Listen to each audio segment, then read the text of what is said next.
میں آخر میں ایک بات کرتا ہوں کہ یہ جو بار بار ایک بات آ رہی ہے کہ جی معافی، کس چیز کی معافی مانگوں میں اور کس سے معافی مانگوں؟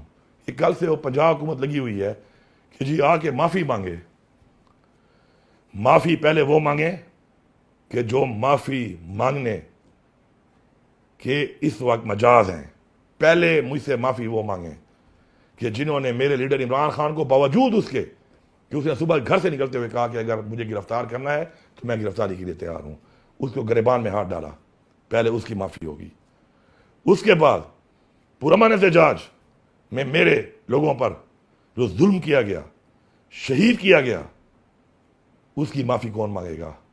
آئی جی پنجاب صاحب، ضلع شاہ ایک معصوم انسان تھا، اس کو شہید کیا گیا، اس کی معافی کون مانگے گا؟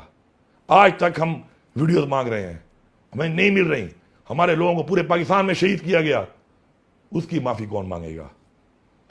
معافی ظرف والے لوگ مانگتے ہیں.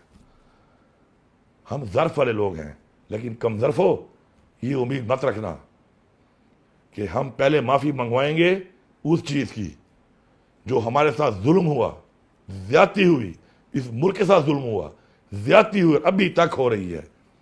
تو یہ معافی شافی والی باتیں مت کرو. معافیوں میں بات گئی تو میرے خیال میں اپنی آئندہ پوری جو زندگی بچی ہے اس پہ آپ معافیا مانگتے رہو گے. اور باقی نہ میں پنجاب حکومت کا غلام ہوں اور نہ میں کسی اور کا غلام ہوں کہ میں معافیا مانگتا پھروں، کیونکہ میں نے کوئی ایسا کام ہی نہیں کیا کہ مجھے معافی مانگنی پڑے. چاہے فیڈرل گورنمنٹ ہے، چاہے پنجاب کی حکومت ہے. معافی نشتہ، بھول جاؤ یہ معافیاں شافیاں.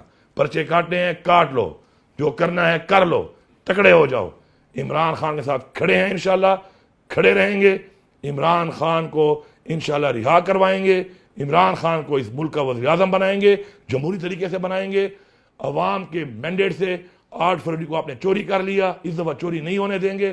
اور انشاءاللہ پاکستان کو وہ ریاست بنائیں گے کہ جس ریاست کا خواب علامہ اقبال نے دیکھا تھا اور قائد اعظم محمد علی جناح نے عملی جامہ پہنایا تھا، اور ہمارے آباء و اجداد نے اس کے لیے جانی اور مالی قربانیاں دی تھیں.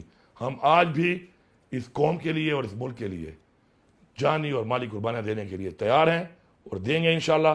پوری قوم عہد کرے کہ اس کے بعد اپنا لمحہ بلمحہ اس تحریک میں، اس میں ہمارا آئین کا تحفظ، ہمارے ملک میں قانون کی بالادستی، ہمارے ملک میں ہمارے جمہوری حقوق، عمران خان کی رہائی شامل ہیں.